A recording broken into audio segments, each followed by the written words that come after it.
Welcome to Sober Readings. Today is Saturday, the 4th of April. Today's reading from Daily Reflections. Crying for the Moon. This very real feeling of inferiority is magnified by his childish sensitivity, and it is this state of affairs which generates in him that insatiable, abnormal craving for self-approval and success in the eyes of the world. Still a child, he cries for the moon, and the moon, it seems, won't have him. That's from The Language of the Heart, page 102.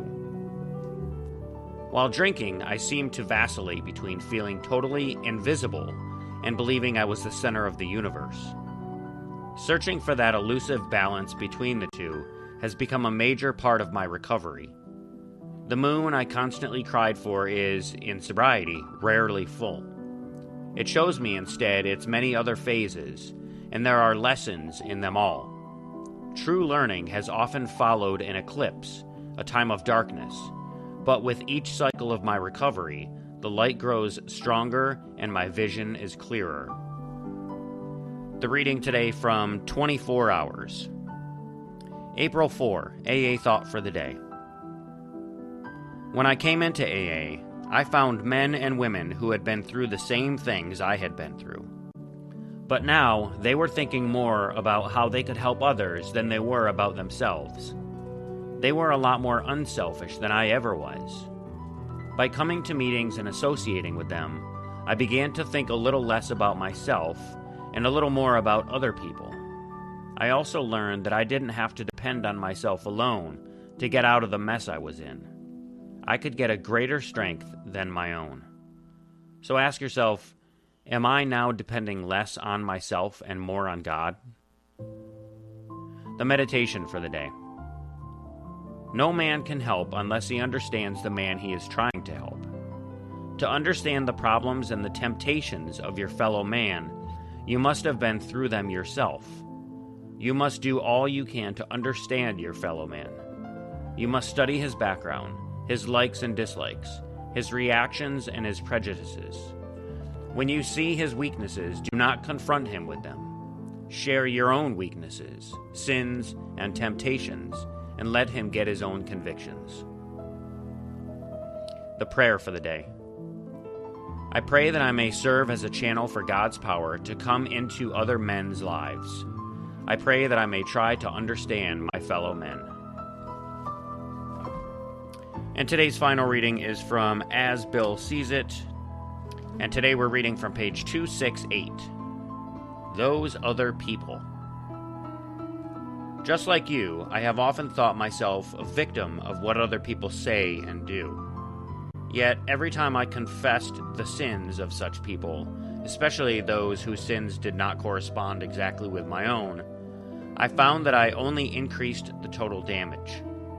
My own resentment, my self-pity, would often render me well nigh useless to anybody. So nowadays, if anyone talks of me so as to hurt, I first ask myself if there is any truth at all in what they say. If there is none, I try to remember that I too have had my periods of speaking bitterly of others. That hurtful gossip is but a symptom of our remaining emotional illness, and consequently that I must never be angry at the unreasonableness of sick people. Under very trying conditions, I have had, again and again, to forgive others, also myself. Have you recently tried this? That's from a letter written in 1946. Well, that's it for today's episode of Sober Readings, but before you go, send me an email to answer this last question here. Under very trying conditions, I have had again and again to forgive others, and also myself. Have you recently tried this? I'd love to hear your responses, your comments on forgiveness, not just to others, but mainly forgiveness of yourself, of your past sins, before getting sober. So thanks for listening, everyone. If you've enjoyed the show, please do me a big favor. Hit that like button, share this episode with someone who might need it, drop a comment, let me know what you thought, and make sure you're following and subscribe to the show so you never miss a new episode. And if you're someone who loves reading sober literature and would like to be a guest reader on my show, I would love to have you. Shoot me an email at soberreadingswithscott@gmail.com, and we can certainly make that happen. Also, if you'd like to drop $1 in the donation basket for today's readings, just go to soberreadings.com and click the donate button. So again, thanks so much for listening today. Stay sober, keep reading, and I'll catch you in the next episode. Until then, take care of yourselves and each other, and remember, just for today, don't drink, go to a meeting, and keep coming back. Have a great day, and as my friend Larry says, best day ever.